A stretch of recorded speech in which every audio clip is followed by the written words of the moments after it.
Bonjour, aujourd'hui on se retrouve à Valencia et on est dans l'emblématique quartier du Carmen. C'est un quartier qui est extrêmement plébiscité par nos clients. On avait fait une autre vidéo sur le Cabanyal, vous pouvez la retrouver ici. C'est le deuxième quartier le plus demandé et le troisième c'est Ruzafa avec une autre vidéo qu'on avait fait ici. C'est un quartier où j'habite moi-même, donc on va aller le visiter, on va parler immobilier, mais avant ça, n'oubliez pas de vous abonner à notre chaîne. Je sais qu'il y en a beaucoup qui regardent la vidéo qui ne sont pas forcément abonnés, c'est pas obligatoire, mais ça nous aide beaucoup et ça nous encourage à faire d'autres vidéos sur des quartiers qui vous intéressent. Et si vous avez des suggestions, vous pouvez toujours les mettre en commentaire. Ceci étant dit, je vous propose qu'on aille le visiter. 3, 2, 1, vamos!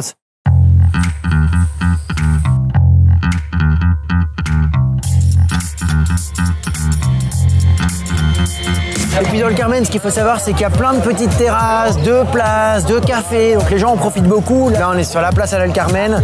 Valence, c'est 300 jours de soleil par an. Et on en profite. Les gens ici, ils ont le temps d'en profiter. Et c'est ça qui fait que c'est un quartier fantastique. La vie est belle ici dans le Carmen. À la vôtre.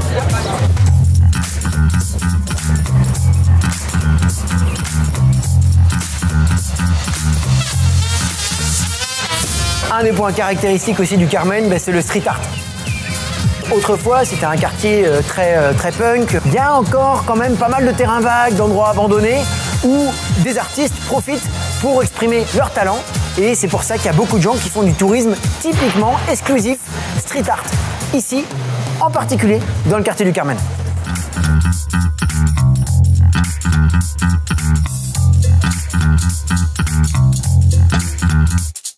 Et l'art à Valencia, ça va plus loin que les graffitis et le street art. Vous voyez, il y a une véritable maison qui a été faite pour les chats. C'est une curiosité touristique de la ville. Allez sur Google Maps. C'est une maison par l'immobilier. Il y a des locataires dedans. Je ne sais pas s'ils ont un contrat en bonne et due forme. Je ne sais pas non plus si la maison est en vente. Mais en tout cas, c'est une maison qui est occupée par des chats, qui est régie par des chats et entretenue par des chats.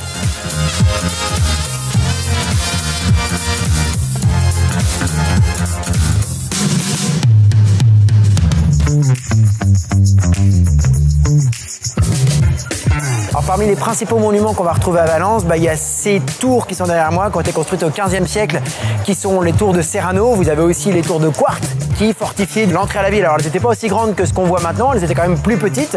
Et puis, il y a beaucoup d'autres monuments qu'on peut voir à Valence. On va voir la chapelle Sixtine de Valence, c'est le plafond de l'église Saint-Nicolas.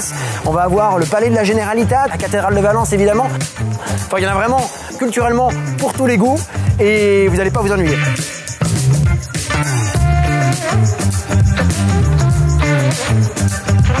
Il y a une chose à savoir aussi avec le quartier du Carmen, c'est que c'est un des quartiers les plus anciens de la ville.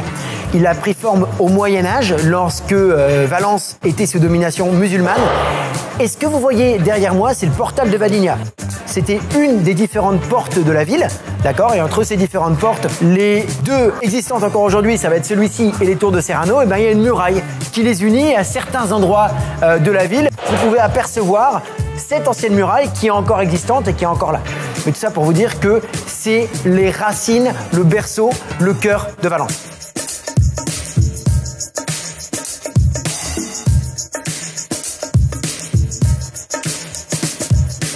Alors cette muraille musulmane qui entourait la ville, ça n'avait pas du tout la même forme qu'aujourd'hui. Là, vous voyez un bout de la muraille, vous voyez, ça partait des tours de Serrano, ce qu'on vient de voir. Ça continuait ici. Là, vous voyez à l'angle, c'est une boulangerie. À l'intérieur de la boulangerie, on voit l'autre partie du mur. Ça continuait jusqu'au portal de Vadigna que je vous ai dit. À d'autres endroits, on voit que ça coupe complètement. Il y a des gens au milieu de leur maison, il y a un mur qui passe comme ça parce qu'il est protégé, évidemment, on ne peut pas le détruire. Il y a une autre tour un peu plus loin, qui est au milieu d'un terrain vague, qu'on peut aller voir.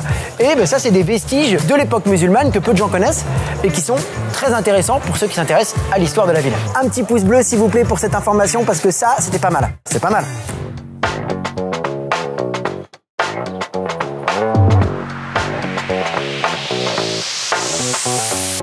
Bon alors si vous regardez notre chaîne, si vous regardez cette vidéo et si vous êtes abonné, si vous ne l'avez pas fait, abonnez-vous.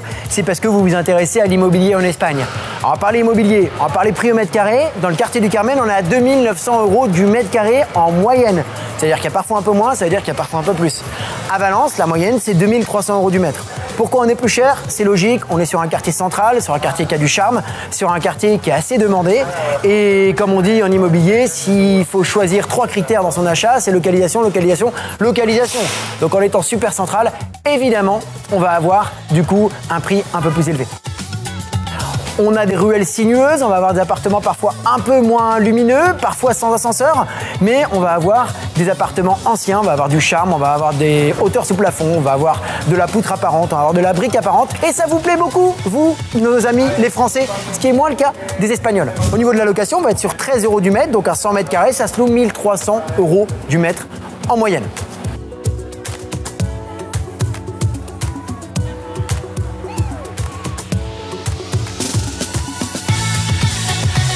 Un des gros fléaux du Carmen, un des gros problèmes, c'est la recrudescence de logements touristiques qui fait qu'il y a énormément de locaux qui doivent partir de chez eux. Vous voyez, là, il y a des gens qui sont encore en train d'arriver, qui sont en train de déposer leurs valises.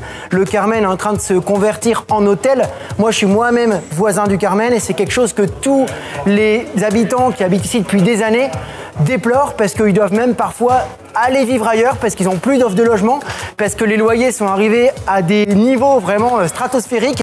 Chez J'achète en Espagne, on n'invite vraiment pas à la spéculation immobilière sur du touristique.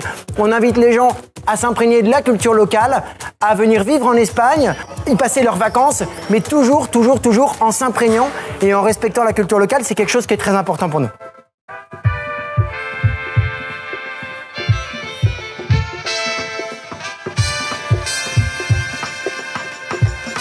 Et à ce stade-là, vous devriez peut-être être tombé amoureux du Carmen comme moi. Quand je suis arrivé il y a 7 ans. C'est un quartier magnifique, c'est une ville splendide. Je regrette pour rien au monde mon choix de m'être installé ici. Et si vous voulez d'autres vidéos de ce genre-là, abonnez-vous et je vous dis à très bientôt. Hasta luego.